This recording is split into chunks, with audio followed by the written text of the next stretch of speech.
Walaupun tempat gelap jadi cerah.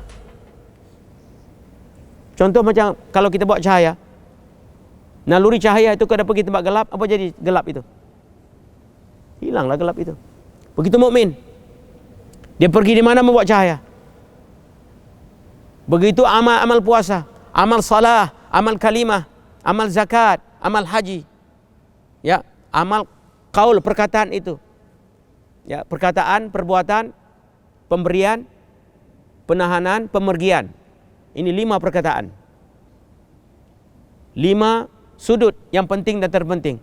Perkataan itu kalimah thayyibah, kalimah tu syahadah. Perbuatan itu as-salah, ya. Pemberian itu zakat, penahanan itu puasa, pemergian itu haji. Ini 5 sudut. Apabila adanya 6 sudut dalam hati itu, ini sudut kepercayaan di dalam itu. Amantu billah wa malaikah wa kutub rasul. Jadi percaya kepada Allah itu, maka tengahnya itu malaikat kitab. Malaikat kitab ini ada hubungan rapat. Malaikat ini tidak engkar. Ya. Sifat malaikat itu ta'ah. Jadi digabungkan dengan kitab itu. Dan kitab itu disampaikan pada Rasul. Dan Allah mengantar malaikat bawa kitab bagi pada Rasul. Rasul menerangkan yaumil akhir.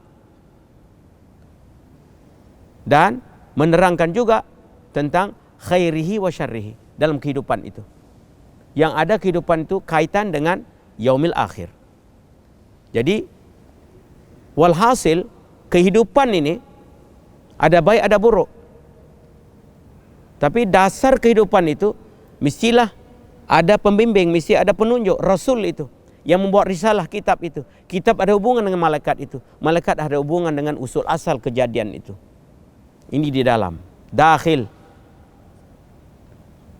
Apabila dalam itu sudah tetap begitu, maka dia akan keluar perkataan, perbuatan, pemberian, penahanan, dan pemergian. Itu gerak manusia, sentiasa berkata-kata, bercakap manusia itu. Sentiasa berbuat sesuatu. Itu perbuatan manusia. Dan sentiasa dia beri sesuatu atau dia terima sesuatu. Ya. Dan sentiasa dia menahan dirinya, tak nak itu, tak nak ini. Atau nak itu. Dan sentiasa sama ada dia pergi sana atau pergi sini. Pemergian itu. Khasnya itu haji. Amnya itu di mana saja kita pergi itu. Pemberian khas itu zakat. Amnya itu apa juga yang kita beri. Perbuatan khas itu as-salah. Amnya apa juga perbuatan yang lain. Perkataan khasnya itu kalimah. Amnya apa juga perkataan yang lain. Penahanan itu khasnya itu puasa, saim. Amnya tak kira penahanan apa. Tapi semua itu didasarkan di atas 5 itu.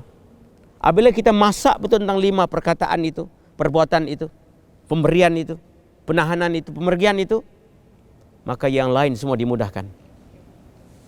Sebab kita diberi ibu bagi perkataan, ibu bagi perbuatan, ibu bagi pemberian, ibu bagi penahanan, ibu bagi pemergian.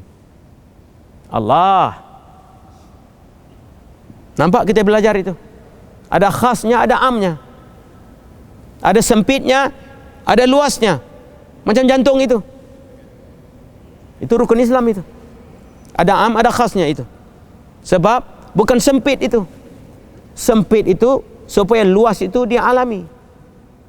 Sempit bukan untuk sempit. Sempit untuk luas. Luas untuk sempit. Macam jantung bila dia luas, nak sempit baliklah, baru hidup. Kalau luas terus, bungkuslah. Ya. Jadi sempit, luas. Itu al-qabdu wal bastu. Al-qabdu wal bast. Itu nama Asma'ul Husna itu. Nama Tuhan yang cantik itu, yang mulia itu. Ya. Asma'ul Husna. Al-qabdu wal bastu. Kehidupan itu. Tempat luas ini, medan ini. Dapat kita rasai medan luas ini kalau tidak ada bahagian sempit? Tak dapat. Kalau luas sangat, hilanglah, hanyutlah kita. Sebab kita nak mengalami rumah alam ini, dibuatkan rumah kecil itu.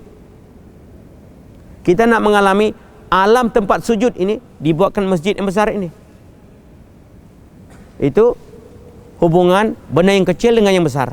Pandangan kecil, pandangan besar. Zoom in, zoom out.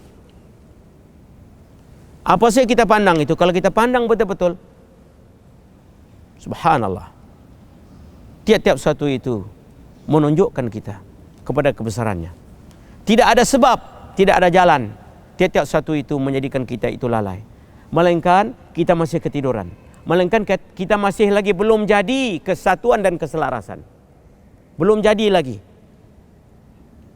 Sebab dalam perjalanan hidup ini dimulai dengan terang jelas nyata, ditengahi dengan bersih tidak bercampur, dan disudahi, diakhiri dengan kesatuan dan keselarasan. Kalau kesatuan dan keselarasan itu bahasa kitabnya sidq. Bersih tidak bercampur itu bahasa kitabnya ikhlas. Terang jelas nyata itu bahasa kitabnya an-niyah. Amal tidak ada niyah, jadi adat. Niat tidak ada ikhlas, jadi riya. Ikhlas tidak ada sidq, jadi dusta, lagi nifak. Wal'iyadzubillah. Sebab itu kalimah la ilaha illallah itu, kalimah thayyibah itu dihimpunkan terang jelas nyata dan bersih tidak bercampur. Itu bahagian la ilaha illallah. Bila turun di bawah Muhammad Rasulullah, ini bahagian sidq. Sebab itu sifat Nabi yang pertama dan utama kita belajar, sidqun.